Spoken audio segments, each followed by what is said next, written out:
Барлықтарыңызға сәлем достар, каналыма қош келдіңіздер. Бүгін өте дәмді палаудың жасалу жолын ұсынамын. Күріштері бір-біріне жабыспай жақсы піседі. Палауды әркім әрқалай жасайды, мен өз әдісіммен бөлісемін. Алғашқы рет жасағаннан сәтті шығады. Видеоны соңына дейін қарап, каналыма тіркеліп, лайк басуды ұмытпаңыздар. Ең алдымен қазанға сұйық майды құямыз. Бір ожау сұйық май құямын. Сұйық майды тым аз немесе тым көп қылмаймыз. Қатты отта қыздырамыз. Сонан соң пиязды саламыз. Пияз бен сәбізді алдын ала турап алдым, етті ұсақтамай саламын. Пиязды жақсылап сары түске енгенше қуырамыз. Енді етті салып қызыл түске енгенше қуырамыз. Қаласаңыз етті ұсақтап турап салсаңыздар да болады. Келесі кезекте ұзыншалап туралған сәбізді саламыз. Барлығын қатты отта қуырамыз. Сәбізді неғұрлым көп салсаңыз да соғұрлым дәмді бола түседі. Сәбіздің көлемі басылғанша қуырамыз, көп қуырмаймыз. Сонан соң дәміне қарай тұз саламыз. Қара бұрыш саламыз. Және палауға арналған осы дәмдеуішті қолданамын. Бұл дәмдеуіштің құрамында зира, паприка, куркума бар. Бұл дәмдеуішті сіздерге пайдалануға кеңес беремін. Егер бұл дәмдеуіш болмаса, зира, паприка, куркума қоссаңыздар болады. Палаудың түсі, дәмі әдемі болады. Барлығын жақсылап араластырамыз. Сонан соң қайнаған ыстық су құямыз. Суды күрішті қанша саламын, сонша құямын. 3 кесе күріш салсам, 3 кесе су құямын. Суды одан артық құймаймын. Немесе 2 кесе күріш салсам, 2 кесе су құямын. Күріш пен суды адамның санына қарай азайтып көбейтіп отырамын. Ет толықтай піскенше 1,5 сағаттай жай отта қайнатамыз. Мінекей 1,5 сағат қайнады. Енді күрішті 3-4 рет суы мөлдір түске енгенше жақсылап жуамыз. Сонан соң күрішті қазанға саламыз. Қазанның астындағы отты қаттыға қоямыз. Күрішті үстінен ақырындап басып тегістейміз. Араластырмаймыз. Сонан соң суы қатты отта тартылғанша күтеміз. Суы ақырындап тартыла бастады. Видеодағыдай күріштің бетін ғана аударып шығамыз. Суы тартылғанда күрішті ортаға жинаймыз. Шеттерінде тек майлары қайнап жатыр. Барлығын осы әдіспен жасайтын болсаңыздар, палау өте жақсы шығады. Сонан соң сарымсақты қоюға ортасын сәл ғана ашамыз. Алдын ала сырты жуылған бүтін сарымсақты саламыз. Сарымсақтың бетін ақырындап жабамыз. Сонан соң үлкен қасықтың көмегімен қазанның түбіне тиетіндей етіп әр жерден тесіп шығамыз. Қазанның астындағы отты ең жайға қоямыз. Қақпағын толықтай жабамыз. Сонан соң 30 минуттай жай отта пісіреміз. Уақыты болмайынша қақпағын ашпаймыз. Мінекей достар, өте дәмді палау дайын. Ыдысқа салатын кезде сарымсақ пен етті бөлек аламыз. Сонан соң ақырындап араластырамыз. Сонан соң ыдысымызға палауды ақырындап саламыз. Үстіне етті турап саламыз. Ең үстіне сарымсақты қоямыз. Бұл тағам менің отбасыма өте қатты ұнайды. Дәмі тіл үйіретін, дастарханыңыздың сәнін ашатын тағамды сіздер жасап көріңіз. Сіздерде палау дұрыс шықпайтын болса, осы әдіспен жасап көріңіздер. Каналыма тіркеліп, лайк басуды ұмытпаңыздар. Сіздермен болған Ақшолпан. Барлықтарыңызға сәлем достар, каналыма қош келдіңіздер. Бүгін өте дәмді жасымық сорпасының жасалу жолын ұсынамын. Алғашқы рет жасағаннан сәтті шығады. Оңай жасалатын, жылдам дайындалатын тағамның бірі. Бұл тағам өте жеңіл әрі пайдалы болып келеді. Менің отбасыма өте қатты ұнады, сіздерге де ұнайтынына сенімдімін. Видео қызық болса соңына дейін қарап, каналыма тіркеліп, лайк басуды ұмытпаңыздар. Ең алдымен қазанға сұйық майды құямыз. Сонан соң сары майды саламыз. Ендігі кезекте ұсақтап туралған пиязды саламыз. Сары түске енгенше қуырамыз. Ұсақтап туралған сарымсақты саламыз. Сонан соң жұқалап туралған сәбізді саламыз. Тәтті бұрышты саламыз. Мендегі қатырылған тәтті бұрыш турамай салдым. Орташа отта 2-3 минуттай қуырамыз. Менің каналымда басқа да тағамдардың жасалу жолдары бар, қарап көріңіздер. Жұқалап туралған картопты саламыз. Томат пастасын саламыз. Сонан соң қуырамыз. Дәміне қарай тұз бен қара бұрыш саламыз. 2 минуттай қуырамыз. Келесі кезекте 3 қайтара жуылған жасымықты саламыз. Жақсылап араластырамыз. Енді су құямыз. Жақсылап араластырамыз. Су қайнағанша қатты отқа қоямыз.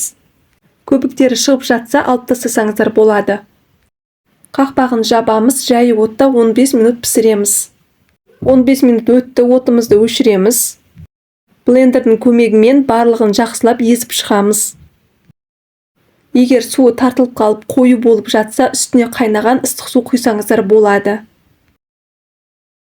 Осы кезде тағы да дәміне қарай тұз бен қара бұрыш салсаңыздар болады. Сонан соң лимонның согын құятын боламыз. Жақсылап араластырамыз. Мінекей достар, өте дәмді, жылдам дайындалатын жасымық сорпасы дайын. Менің отбасыма өте қатты ұнады, сіздерге де ұнайтынына сенімдімін. Дәмі тіл үйіретін бұл тағамды сіз де жасап көріңіз.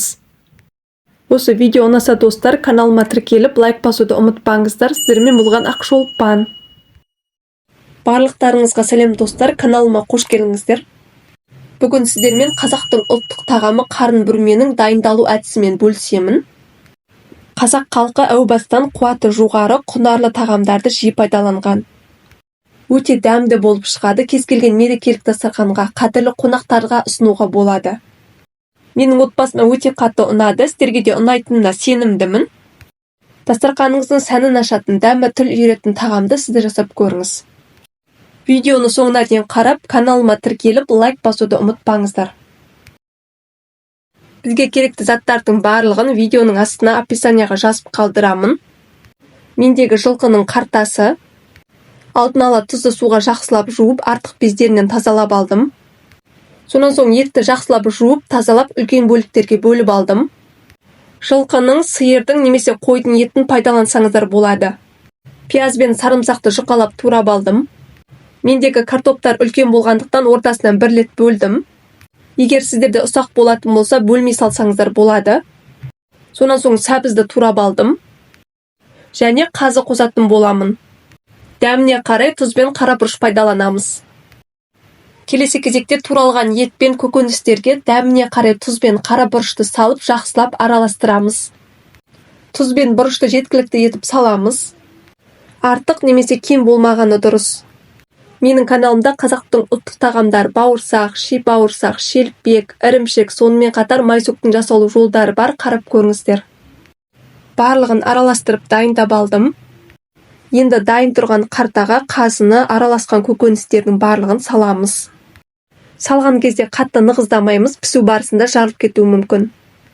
Менің каналыма тіркелмеген болсаңыздар, тіркеліп қойыңыздар. Алда бұйырса көптеген тағамдардың жасалу жолдарын салатын боламын. Мінекей барлығын салып дайындап алдым. Сонан соң ине жіптің көмегімен тігетін боламыз. Қалың жіпті 2 қабаттап пайдаланып жатырмын. Пісу барысында ашылып, шашылып кетпейтіндей етіп жақсылап тігетін боламыз. Ендігі кезекте отқа қоятын үлкен ыдысымызға салып су құятын боламыз. Суды жеткілікті етіп құямыз. Суымыз қайнағанша қатты отқа қоямыз. Шыққан көбігін алып тастаймыз. Сонан соң жай отта 3-4 сағат пісіреміз. Қазақтың ұлттық тағамы қарын бүрме дайын. Өте дәмді әрі жұмсақ болып шығады. Қадірлі қонақтарыңызға, мерекелік дастарханға ұялмай ұсынуға болады. Қаласаңыз қарын бүрме пісірген сорпаға қамырды пісіріп бірге ұсынсаңыздар болады. Менің отбасыма өте қатты ұнады, сіздерге де ұнайтынына сенімдімін. Дастарханыңыздың сәнін ашатын, дәмі тіл үйіретін тағамды сіз де жасап көріңіз. Осы видео ұнаса достар, каналыма тіркеліп, лайк басуды ұмытпаңыздар. Сіздермен болған Ақшолпан. Барлығыңызға сәлем достар, каналыма қош келдіңіздер. Бүгін сіздерге өте дәмді, оңай жасалатын котлеттің жасалу жолын ұсынамын. Алғашқы рет жасағаннан сәтті шығады. Құрамына жұмыртқа және сүт қосылмай жасалады. Менің отбасыма өте қатты ұнады, сіздерге де ұнайтынына сенімдімін. Дәмі тіл үйіретін котлеттерді сіз де жасап көріңіз. Видеоны соңына дейін қарап, каналыма тіркеліп, лайк басуды ұмытпаңыздар. Ең алдымен нанға суды құйып жібітіп аламыз. Бізге керекті заттардың барлығын видеоның астына описанияға жазып қалдырамын. Котлетке қосатын нанның қыртысын алып барып пайдаланамын. Ендігі кезекте пияз бен сарымсақты ет тартқыштан өткіземіз, немесе блендермен езіп аламыз. Келесі кезекте ыдысымызға тартылған етті саламыз. Сонан соң суға салған наннан 200 грамм саламыз. Оның үстіне пияз бен сарымсақты саламыз. Дәміне қарай тұз саламыз. Қара бұрыш саламыз. Сонан соң су құямыз. Барлығын қолымызбен жақсылап араластырамыз. Менің каналыма тіркелмеген болсаңыздар, тіркеліп қойыңыздар. Алда бұйырса көптеген тағамдардың жасалу жолдарын салатын боламын. Келесі кезекте видеода көрсетілгендей тартылған етті 4-5 рет ұрғылаймыз. Ендігі кезекте котлеттің формасын жасаймыз. Таза құрғақ қолымызға тартылған еттен аламыз. Ең алдымен дөңгелектейміз, сонан соң екі қолымызға кезектестіріп ұрғылап шығамыз. Котлетті үлкен немесе кішкентай ету ол өз қалауыңыз. Барлығын осы әдіспен жасайтын болсаңыздар, котлеттер өте жақсы піседі, шашылып қалмайды. Менің каналымда бауырсақтың, бәліштің жасалу жолдары бар, қарап көріңіздер. Дайын болған котлеттерді силиконды төсенішке қоямын. Асты жабыспайды, формасы бұзылмайды. Мінекей котлеттің барлығын дайындап алдым, 14 дана шықты. Котлеттерді пісіретін кезде ұнға аунатып барып саламыз. Табаға сұйық майды құйып, қатты отта қыздырып аламыз. Сұйық майды табаға аз ғана құямын, көп құймаймын. Сұйық май қызғаннан кейін орташа отқа қоямыз. Котлеттерді ақырындап майға саламыз. Котлеттің барлығын орташа отта екі жағын аунатып отырып қызартып пісіріп аламыз. Арасы толықтай піседі, дәмді болып шығады. Дайын болған котлеттерді қағаз майлыққа саламыз. Котлеттің барлығын осы әдіспен пісіріп аламыз. Мінекей достар, өте дәмді, жылдам дайындалатын котлеттеріміз дайын. Алғашқы рет жасағаннан сәтті шығады. Гарнирге қалауыңызша картоп пюресін, күріш немесе гречкамен ұсынсаңыздар болады. Менің отбасыма өте қатты ұнады, сіздерге де ұнайтынына сенімдімін. Дәмі тіл үйіретін котлеттерді сіз де жасап көріңіз. Осы видео ұнаса достар, каналыма тіркеліп лайк басуды ұмытпаңыздар. Сіздермен болған Ақшолпан. Барлықтарыңызға сәлем достар, каналыма қош келдіңіздер. Бүгін өте дәмді жаппасай деп аталатын тағамның жасалу жолын ұсынамын. Алғашқы рет жасағаннан сәтті шығады. Менің отбасыма өте қатты ұнады, сіздерге де ұнайтынына сенімдімін. Күнделікті тағамнан жалықсаңыз, бұл тағамды да жасап көріңіз. Дастарханыңыздың сәнін ашатын, дәмі тіл үйіретін тағамды сіз де жасап көріңіз. Каналыма тіркеліп лайк басуды ұмытпаңыздар. Ең алдымен қамырды дайындаймыз. Қамыр илейтін ыдысымызға суды құямыз. Сонан соң тұзды саламыз. Жұмыртқаны саламыз. Барлығын жақсылап араластырамыз. Ұнның барлығын салып қамыр илейміз. Онды алдын ала електен өткізіп дайындап алдым. Қамыр тым жұмсақ немесе тым қатты болмағаны дұрыс. Бізде орташа тығыздықтағы қамыр шығады. Дайын болған қамырды бөлме температурасына 30 минутқа қалдырамыз. Енді бізге ет, сәбіз, картоп, пияз, сарымсақ керек болады. Алдын ала барлығын ұсақтап, турап дайындап алдым. Қатты отта қызып тұрған табаға сұйық май құямыз. Май қызғаннан кейін етті саламыз. Қызарғанша жақсылап қуырамыз. Ет өзінің сөлін бөліп тартыла бастағанда пияз бен сарымсақты саламыз. Қатты отта жақсылап қуырамыз. Сонан соң бір ас қасық соя соусын қосамыз. Жақсылап араластырамыз. Келесі кезекте сәбізді саламыз. 2-3 минуттай жақсылап қуыратын боламыз. Енді картопты саламыз. Жақсылап араластырамыз. Сонан соң дәміне қарай тұз бен қара бұрыш саламыз. 1 шай қасық томат пастасын саламыз. Қаласаңыз өзіңізге ұнайтын дәмдеуіштер салсаңыздар болады. Барлығын жақсылап араластырып қуырамыз. Жақсылап қуырылғаннан кейін үстіне су құямыз. Суды картоп пен еттен сәл ғана асырамыз, көп құймаймыз. Су қайнағаннан кейін астындағы отты азайтамыз. Қақпағын жабамыз. Жай отта 45 минуттай пісіреміз. Енді дайын болған қамырды жұқа етіп жаямыз. Онды пайдаланып отырып жаямыз. Менің каналыма тіркеліп қойыңыздар, алда бұйырса көптеген тағамдардың жасалу жолдарын салатын боламын. Дайын болған қамырдың үстіне сұйық май жағамыз. Сонан соң қамырды видеодағыдай төртбұрышты етіп кесеміз. Осымен қамырымыз дайын. Мінекей еті барлығы жұмсарды. Сонан соң дайын тұрған қамырдың барлығын видеодағыдай салып шығамыз. Сұйық май жағылған бөлігін төмен қаратамыз. Барлығын осы әдіспен қайталайтын болсаңыздар, қамыр пісу барысында бір-біріне жабыспайды. Қамырды салғаннан кейін қақпағын толықтай жабамыз. Жай отта 30-35 минуттай пісіріп аламыз. Қамыр бір-біріне жабыспайды, оңай алынады. Мінекей достар, өте дәмді жаппасай тағамы дайын. Барлығын ыдысымызға әдемілеп саламыз. Алғашқы рет жасағаннан сәтті шығады. Менің отбасыма өте қатты ұнады, сіздерге де ұнайтынына сенімдімін. Дастарханыңыздың сәнін ашатын, дәмі тіл үйіретін тағамды сізді жасап көріңіз. Каналыма тіркеліп, лайк басуды ұмытпаңыздар. Сіздермен болған Ақшолып Пан. Барлықтарыңызға сәлем достар, каналыма қош келдіңіздер. Бүгін өте дәмді тағамның бірі вермишельдің жасалу жолын ұсынамын. Бір-біріне жабыспайды, езілмей піседі. Алғашқы рет жасағаннан сәтті шығады. Дәмі тіл үйіретін, оңай жасалатын тағамды сізді жасап көріңіз. Видеоны соңына дейін қарап, каналыма тіркеліп, лайк басуды ұмытпаңыздар. Ең алдымен бізге ұсақ жіңішке макарон керек болады. Қатты отта қызып тұрған құрғақ табаға макаронды саламыз. Макарондар қызарғанша араластырып отырып қуырамыз. Жиі-жиі араластырамыз, тез күйіп кетеді. Сонан соң дайын болған макаронды бөлек ыдысқа саламыз. Табаның ыстығымен астыңғы бөлігі күйіп кетпес үшін. Келесі кезекте етті орташа бөлікте тураймыз. Кез келген етті пайдалануға болады. Пиязды ұсақтап тураймын. Сәбізді жіңішке әрі ұзынша етіп турадым. Барлығын турап дайындап алдым. Енді қызып тұрған табаға сұйық майды құямыз. Етті салып жақсылап қуырамыз. Сонан соң пиязды саламыз. Жақсылап қуырамыз. Дәміне қарай тұз саламыз. Сонан соң сәбізді саламыз. Барлығын қатты отта қуырамыз. Томат пастасын саламыз. Дәміне қарай қара бұрыш саламыз. Жақсылап араластырамыз. Қаласаңыз өзіңізге ұнайтын дәмдеуіш салсаңыз болады. Менің каналымда басқа да тағамдардың жасалу жолдары бар, қарап көріңіздер. Келесі кезекте су құямыз. Жай отта ет піскенше 1 сағаттай қайнатамыз. Етіміз толықтай пісті. Сонан соң қуырылған ұсақ макаронды саламыз. Тағамның суы макароннан асып тұрмағаны дұрыс. Яғни бір деңгейде болғаны дұрыс. Бұл тағамның суы көп болып кетсе, бір-біріне жабысып дұрыс піспейді.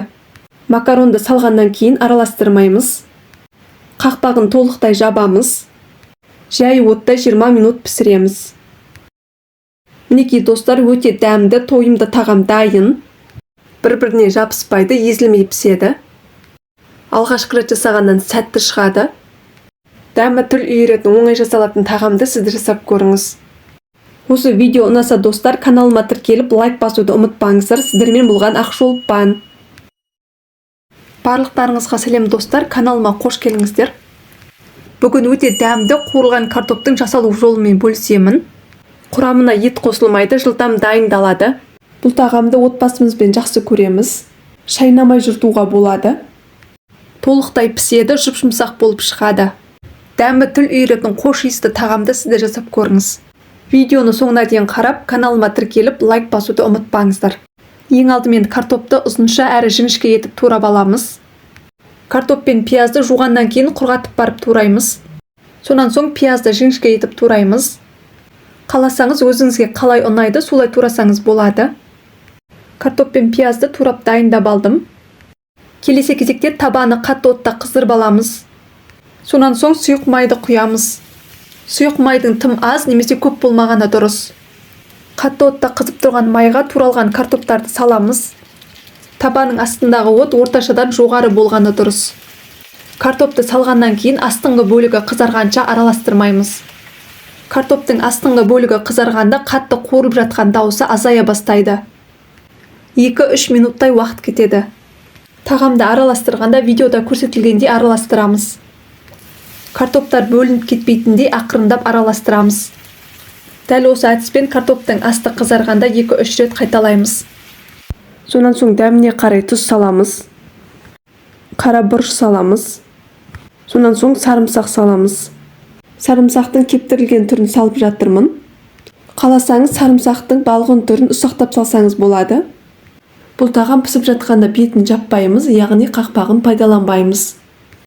Тағамды бірден араластырмаймыз, астыңғы бөлігі қызарған кезде ақырындап араластырамыз. Енді турап дайындап алған пиязды саламыз. Тағамның пісіп жатқандағы хош иісі өте керемет. Тағамның астыңғы бөлігі қызарғанда ақырындап араластырамыз.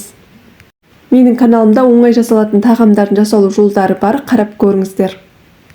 Осы кезде тағамның тұзы аз болып жатса, тағы да қоссаңыздар болады. Тағамның тұзы тым көп немесе тым аз болмағаны дұрыс.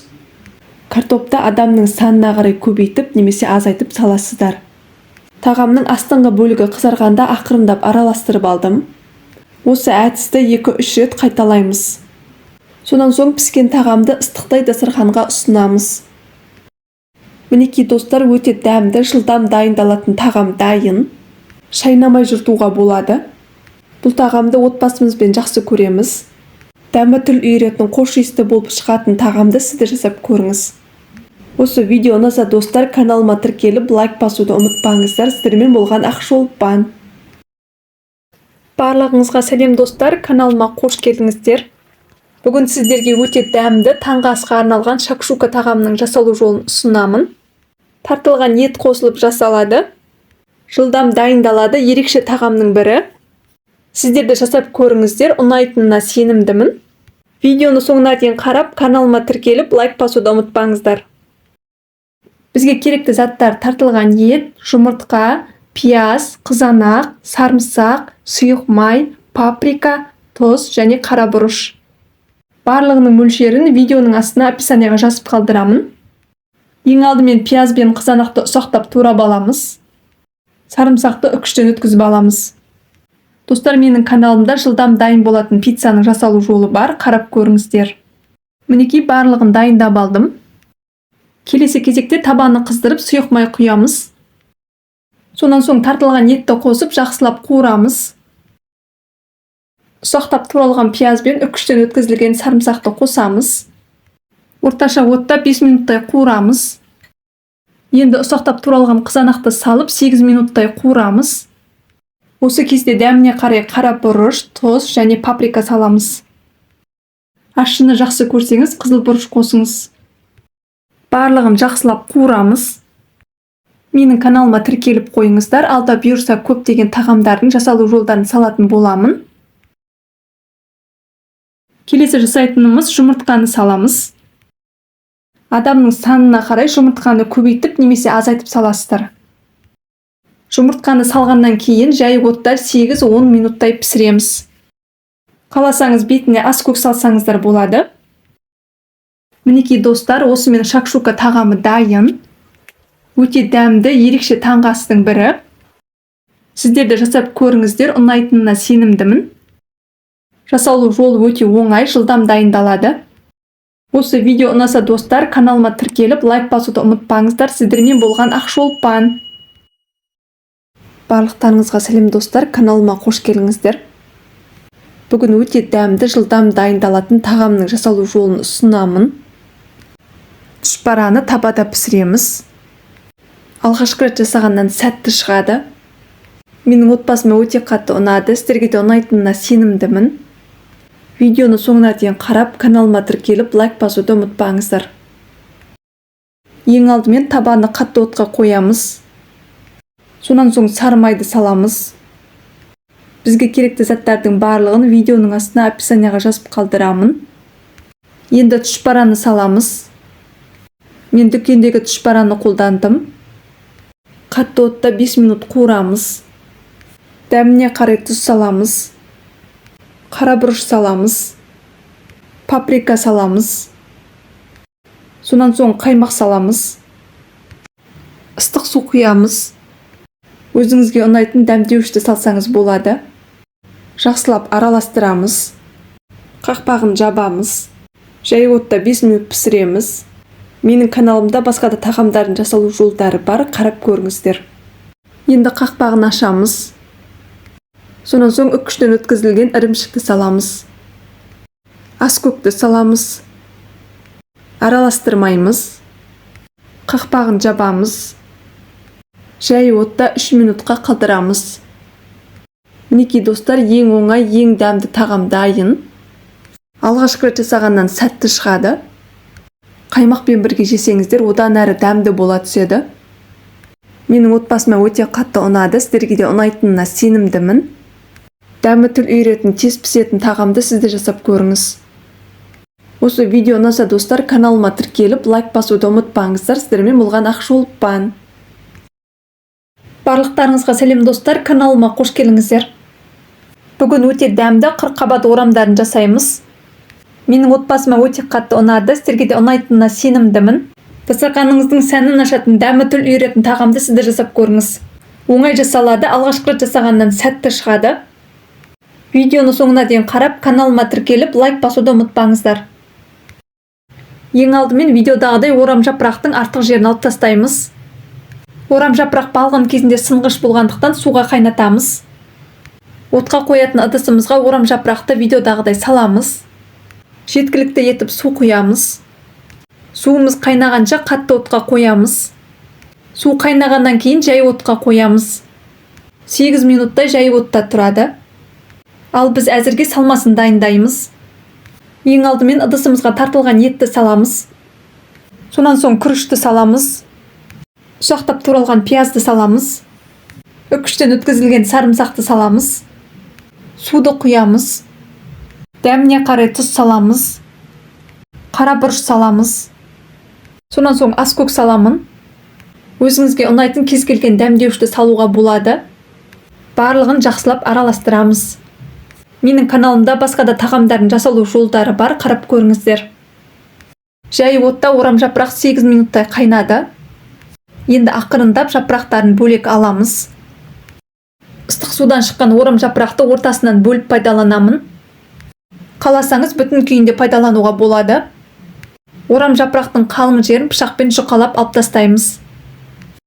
Сонан соң дайын тұрған салманы салып, орам жапырақты бос қылмай ораймыз. Ортасындағы салмасын қатты толтырмай саламыз. Салмасы шықпайтындай етіп жақсылап ораймыз. Барлығын осы әдіспен қайталап шығамыз. Қаласаңыз пекин қырыққабатын пайдалансаңыздар болады. Пекин қырыққабаты жұмсақ болғандықтан орауға ыңғайлы болады. Мінекей барлығын дайындап алдым. Енді қатты отта қызып тұрған майға ұсақтап туралған пиязды саламыз. Сары түске енгенше қуырамыз. Сонан соң үкіштен өткізілген сәбізді саламыз. Қаласаңыз картопты салсаңыздар болады. Менің каналыма тіркелмеген болсаңыздар тіркеліп қойыңыздар. Алда бұйырса көптеген тағамдардың жасалу жолдарын салатын боламын. Енді дәміне қарай тұз саламыз. Аскөк саламыз. Томат пастасын саламыз. Жақсылап араластырамыз. Сонан соң су құямыз. Келесі кезекте толтырылған қырыққабат орамдарын салып шығамыз. Қақпағын жабамыз. Жай отта 45 минут пісіріп аламыз. Мінекей достар, өте дәмді қырыққабат орамдары дайын. Менің отбасыма өте қатты ұнады, сіздерге де ұнайтынына сенімдімін. Дастарханыңыздың сәнін ашатын, дәмі тіл үйіретін тағамды сіз де жасап көріңіз. Оңай жасалады, алғашқы рет жасағаннан сәтті шығады. Осы видео ұнаса достар, каналыма тіркеліп, лайк басуды ұмытпаңыздар. Сіздермен болған Ақшолпан. Баршаңызға сәлем достар, каналыма қош келдіңіздер. Бүгін сіздерге өте дәмді, сырты қытырлақ, іші жұмсақ болып шығатын балықтың жасалу жолын ұсынамын. Видеоны соңына дейін қараңыздар. Каналыма тіркеліп, лайк басуды ұмытпаңыздар. Ең алдымен балықты жуып, тазалап, бөліктерге бөліп аламыз. Балықты осы видеодағыдай бөлетін болсаңыз, дастарханыңызда өте әдемі көрінеді. Дәміне қарай тұз себеміз. Балықтың тұзын артық немесе кем қылмай жеткілікті етіп саламыз. Бөлме температурасына кем дегенде жарты сағатқа қалдырамыз. Салған тұзымыз балықтың бойына жақсы сіңетін болады. Ендігі кезекте табаға сұйық майды құйып, жақсылап қыздырып аламыз. Сұйық майды тым аз қылмаймыз, жеткілікті болу керек. Сонан соң бөлек ыдысқа ұнды салып, дайындап қоямыз. Енді тұзы сіңген балықты алып, ұнға жақсылап аунатамыз. Қатты қызып тұрған майға салып, қызартып қуырамыз. Балықты майға салғаннан кейін екінші жағына бірден аудармаймыз. Бірінші жағы қуырылып, сары түске енгеннен кейін екінші жағын аударамыз. Бұл менің балалық шағымның дәмі, анамнан үйренген тағамның бірі. Бұл балықтың ең қарапайым әрі оңай жасалатын әдісі. Әркім балықты әрқалай жасайды. Әртүрлі дәмдеуіштер қосып жатады. Мен балықты тек осы видеода көрсетілген әдіспен қуырамын.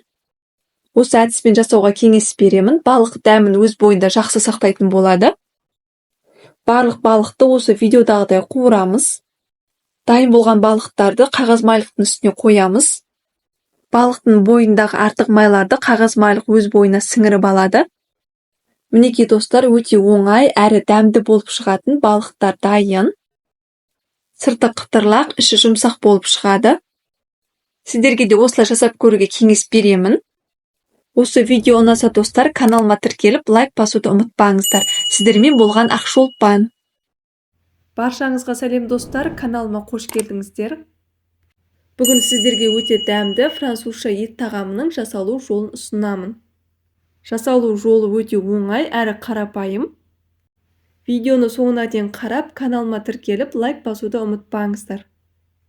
Керекті заттардың барлығын видеоның астына описанияға қалдырамын. Осы тағамға керекті заттардың барлығын алдын ала турап, үкіштен өткізіп алдым. Мен картопты барынша жұқа етіп, үкіштің видеода көрсетілген жағымен өткізіп алдым. Ең алдымен тартылған етке дәміне қарай тұз бен қара бұрышты салып, жақсылап араластырып аламыз. Келесі кезекте формаға аздап сұйық май құйып, барлық жеріне жағып шығамыз. Сонан соң картоптың барлығын формаға саламыз. Картоптың үстіне дәміне қарай тұз және қара бұрыш себеміз. Келесі жасайтынымыз тартылған етті салып, барлық жеріне жететіндей етіп тегістеп шығамыз. Тартылған еттің үстіне ұсақтап туралған пиязды саламыз. Сонан соң 3-4 ас қасық майонезді салып, жұқалап жағып шығамыз. Енді пияздың үстіне қызанақтарды қойып шығамыз. Алдын ала қызған пеште 180 градуста 35-40 минуттай пісіріп аламыз. Мінекей 35 минутта толықтай пісті. Сонан соң үстіне үкіштен өткізілген ірімшікті саламыз. Енді қызған пешке 180 градуста 5 минутқа ірімшік ерігенше салып аламыз. Мінекей достар, французша ет тағамы дайын. Өте дәмді әрі тойымды тағамдардың бірі. Бұл тағамды сізге де жасап көруге кеңес беремін. Осы видео ұнаса достар, каналыма тіркеліп, лайк басуды ұмытпаңыздар. Сіздермен болған Ақшолпан. Баршаңызға сәлем достар, каналыма қош келдіңіздер. Бүгін сіздерге өте дәмді, тойымды ыстық тағамның жасалу жолын ұсынамын. Жасалу жолы өте оңай, жылдам дайындалады. Менің отбасыма өте қатты ұнады, сіздерге де ұнайтынына сенімдімін. Күнделікті қайталанатын тағамны жалғасаңыз, бұл тағамды да жасап көріңіздер. Жұмсақтығы сондай, шайнамай жыртуға болады. Осы видеоны соңына дейін қарап, каналыма тіркеліп, лайк басуды ұмытпаңыздар. Керекті заттардың барлығын видеоның астына описанияға қалдырамын. Ең алдымен картопты суға пісіріп аламыз. Дәміне қарай тұз саламыз. Сонан соң қызған табаға сұйық май құямыз. Ұсақтап туралған пиязды салып, сары түске енгенше қуырамыз. Ендігі кезекте тартылған етті салып, 5-6 минуттай қуырамыз. Дәміне қарай тұз саламыз. Қызыл бұрыш саламыз. Қара бұрыш саламыз. Ұнтақталған кориандр саламыз. Барлығын жақсылап араластырамыз.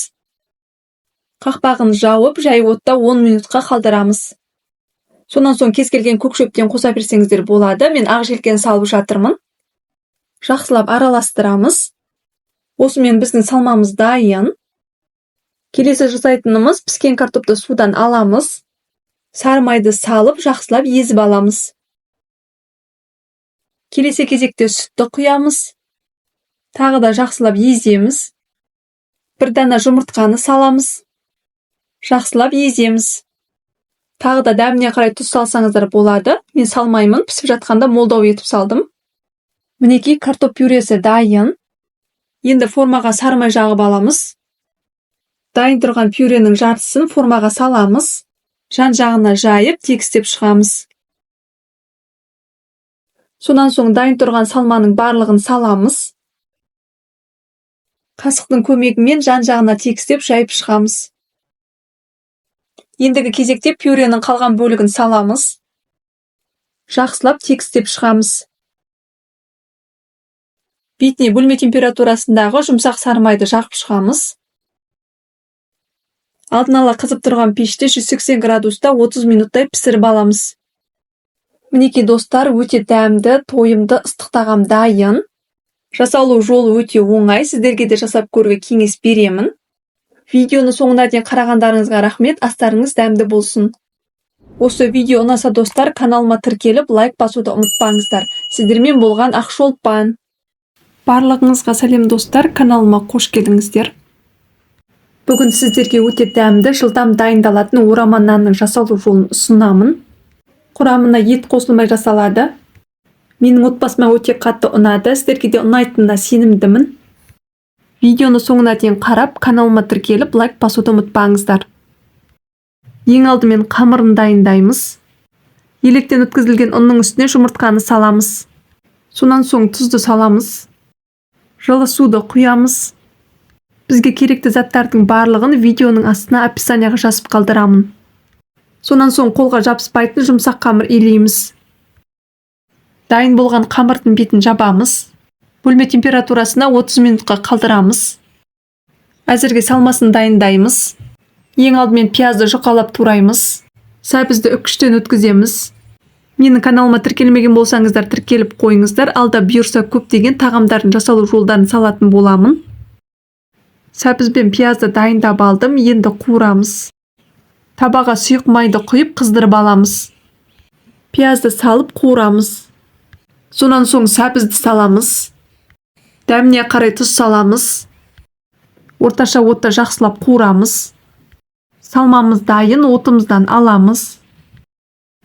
Келесі кезекте қамырды екіге бөлеміз. Қамырдың біреуін алып жұқа етіп жаямыз. Екінші қамырдың бетін жабуды ұмытпаймыз. Оны пайдаланып отырып жаямыз. Жайған қамырдың үстіне сұйық май жағамыз. Барлық жеріне жететіндей етіп жағып шығамыз. Сонан соң дайын тұрған салманың жартысын саламыз.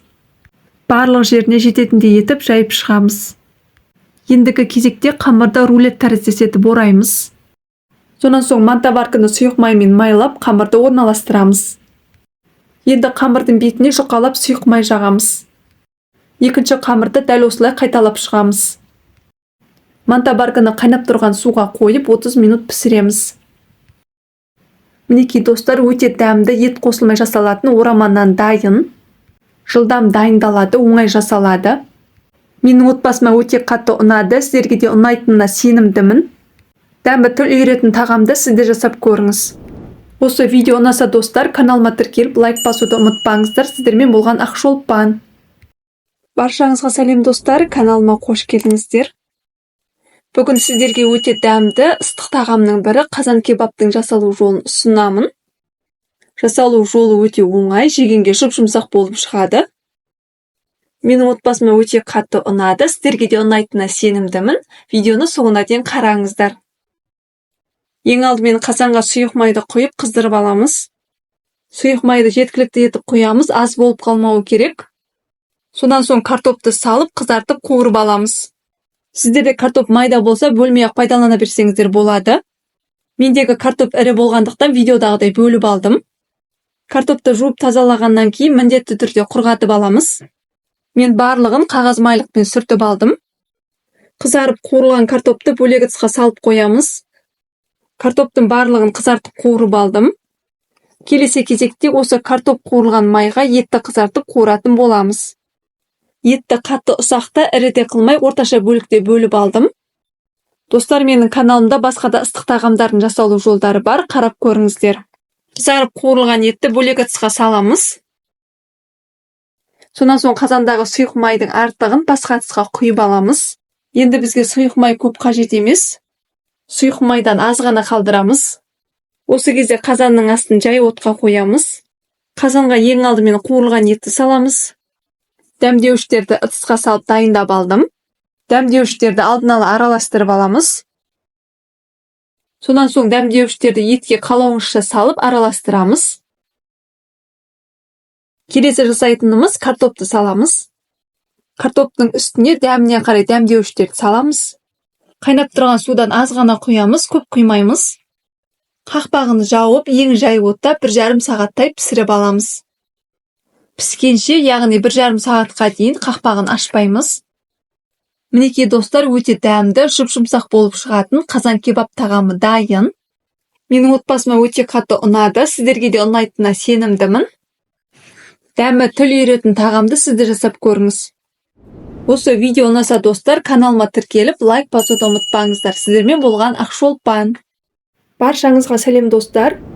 Бүгін сіздерге өте дәмді, пеште пісірілген, тартылған ет пен ірімшік қосылған тәтті бұрыштың жасалу жолын ұсынамын. Жасалу жолы өте оңай, ерекше тағамның бірі. Видеоны соңына дейін қарап, каналыма тіркеліп, лайк басуды ұмытпаңыздар.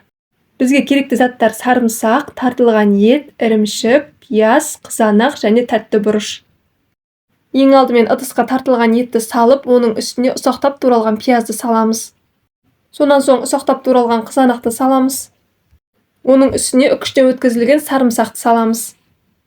Дәміне қарай тұз, қара бұрыш, қалауыңызша аскөк немесе ақ желкен саламыз. Барлығын жақсылап араластырамыз. Келесі кезекте формаға аздап сұйық май құйып майлаймыз. Келесі жасайтынымыз тәтті бұрышты 2-ге бөліп аламыз. Мен бұл тағамға тәтті бұрышты мұздатқышты қатырылған түрін пайдаланып жатырмын. Сіздер балғын түрін пайдалансаңыздар да болады. Қысқа арнайлап қатырылған тәтті бұрыштың да дәмі өте керемет болып шығады. Ендігі кезекте дайындап қойған салманы тәтті бұрыштардың ішіне қасықпен басын қарап салып шығамыз. Дайын болған тәтті бұрыштарды формаға салып шығамыз. Алдын ала қызған пеште 180 градуста 30-35 минут пісіріп аламыз. Мінекей тағам толықтай пісіп шықты. Видеодағыдай барлығының бетіне үкіштен өткізілген ірімшікті салып шығамыз. Қайтадан пешке 5 минутқа саламыз, бетіндегі ірімшік еруі керек. Мінекей достар, өте дәмді, ерекше тағам дайын. Жасалу жолы өте оңай, әрі жылдам жасалады. Күнделікті қайталана беретін тағамнан жалықсаңыз, бұл тағамды да жасап көріңіз. Видеоны соңына дейін қарағаныңызға рахмет. Осы видео ұнаса достар, каналыма тіркеліп, лайк басуды ұмытпаңыздар. Сіздермен болған Ақшолпан. Баршаңызға қайырлы күн достар, менің каналыма қош келдіңіздер. Бүгін сіздерге өте дәмді әрі ерекше болып шығатын асқабақтан жасалатын тағамның жасалу жолын көрсетемін. Видеоны соңына дейін қарап, лайк басуды ұмытпаңыздар. Бұл тағамға керек барлық заттарды видеоның астына описанияға қалдырамын. Ең алдымен пиязды ұсақтап турап аламыз. Сарымсақты да барынша ұсақтап турап, бөлек ыдысқа салып қоя тұрамыз. Картоп пен етті орташа бөлікте турап шығамыз. Мен жылқының етін қосып жатырмын, сіздер кез келген етті қолдансаңыздар болады. Мінекей барлығын турап алдым. Мен тәтті бұрыштың қатырылған түрін пайдаланып жатырмын. Қызған табаға сұйық майымызды қойып, етімізді салып, 10-15 минут қуырамыз. Дәміне қарай тұз, бұрыш салып, кішкене ыстық суымызды құйып, жай отта 35-40 минут бұқтырамыз. Келесі кезекте пиязды, тәтті бұрышты және картопты қызған табаға сұйық майды құйып, бөлек қуырамыз. Дәміне қарай тұз, бұрыш салып және ұнтақталған тәтті паприканы салып, жақсылап араластырамыз. Жай отта бетін жауып, араластыра отырып 15-20 минут қуырамыз. Дайын болған етті, картопты бөлек ыдыстарға салып қоямыз. Келесі жасайтынымыз асқабақтың сыртын жақсылап жуып аламыз. Асқабақтың ортасынан шеңбер тәріздес етіп кесіп аламыз. Мінекей кесіп дайындап алдым. Енді асқабақтың ішін артық заттардан тазалаймыз. Кесіп алған қақпағы да бізге керек болады, сондықтан қасықпен барлығын жақсылап артық заттардан тазалаймыз. Асқабақтың ғана емес, тіпті дәнінің өзінің де пайдасы өте зор екен, сондықтан тастамауға кеңес беремін. Асқабақтың ішін және қақпағын артық заттардан тазалап алдым. Ұсақтап туралған сарымсаққа үй температурасында 40 грамм жұмсақ сары майды салып, жақсылап араластырамыз. Достар, менің каналымда асқабақтан жасалған пирогтың жасалу жолы бар, қарап көрсеңіздер болады. Осы дайын болған қоспаны асқабақтың ішіне және қақпағына жағып шығамыз. Қоспаның барлығын жақпаймыз, жартысын алып қаламыз. Қазір біз асқабақтың ішіне салмасын салғанда тағы да керек болады. Келесі жасайтынымыз картоптан жасалған салмамызды 4-5 қасық саламыз. Келесі кезекте етті саламыз. Жұмсақ сары май мен сарымсақтан жасалған қоспамызды 1 шай қасық саламыз. Енді қайтадан осы картоп, ет және қоспамызды салып шығамыз. Мінекей барлығын болдық. Енді 30 грамм сары майды саламыз. Осы кезде өз қалауларыңызша ірімшікті үпкіштен өткізіп салып жіберсеңіздер де болады. Қақпағын жабамыз. Енді сырты күйіп қалмас үшін сыртын фольгаға жақсылап ораймыз. Егер сіздерде фольга болмаса, асқабақтың сыртын сұйық маймен жақсылап майлап барып пешке салыңыздар. Фольгамен 3 қабаттап орадым. Алдын ала қызған пеште 200 градуста 2,5 сағат пісіреміз. Асқабақтан жасалған тағам дайын. Өте дәмді әрі ерекше тағамның бірі. Жасап көруге кеңес беремін. Сіздерге де ұнайтынына сенімдімін. Достар, каналыма тіркеліп, лайк басуды ұмытпаңыздар. Видеоны соңына дейін қарағандарыңызға рахмет. Баршаңызға ас болсын. Сіздермен болған Ақшолпан. Баршаңызға қайырлы күн достар. Менің каналыма қош келдіңіздер. Бүгін сіздерге өте дәмді әрі ерекше болып шығатын ыстық тағамның түрі тефтелидің жасалу жолын ұсынамын. Видеоны соңына дейін қараңыздар. Каналыма тіркелмеген болсаңыздар тіркеліп, лайк басуды ұмытпаңыздар. Бізге керек заттар тартылған ет, су, шала піскен күріш, томат пастасы, тұз, бұрыш, жұмыртқа, сұйық май, ұн, картоп, пияз, сәбіз және сарымсақ. Барлығының мөлшерін видеоның астына описанияға жазып қойдым. Ең алдымен тартылған етке қосатын пияз бен сарымсақты ұсақтап турап аламыз. Пияз бен сарымсақты турап салдық. Енді дәміне қарай тұз саламыз. Қара бұрыш саламыз. Және жұмыртқа мен күрішті салып, жақсылап араластырамыз. Сіздерде егер укроп болса, ұсақтап турап қосып жіберсеңіздер, өте жақсы дәм береді. Бұл тағам балалар да, ересектер де сүйсініп жейтін тағам. Келесі кезекте тартылған еттен қалауыңызша алып, дөңгелек етіп тефтели жасаймыз. Әр тефтели жасар алдында қолымызды сулап аламыз, сонда қолымыз фаршқа жабыспайтын болады. Тефтелиді ұнның үстіне қоямыз. Тефтелидің формасын өз қалауларыңызша үлкен немесе кішкентай етіп жасауға болады. Достар, менің каналыма тіркелмеген болсаңыздар, тіркеліп қойыңыздар. Алда бұйырса көптеген рецепттер салатын боламын. Алдын ала қызған табаға сұйық май құямыз. Дайын болған тефтелиді ұнға аунатып, қызған майға шала қуырып аламыз. Жан жағын айналдыра отырып қуырамыз. Дайын болған тефтелиді бірден формаға саламыз.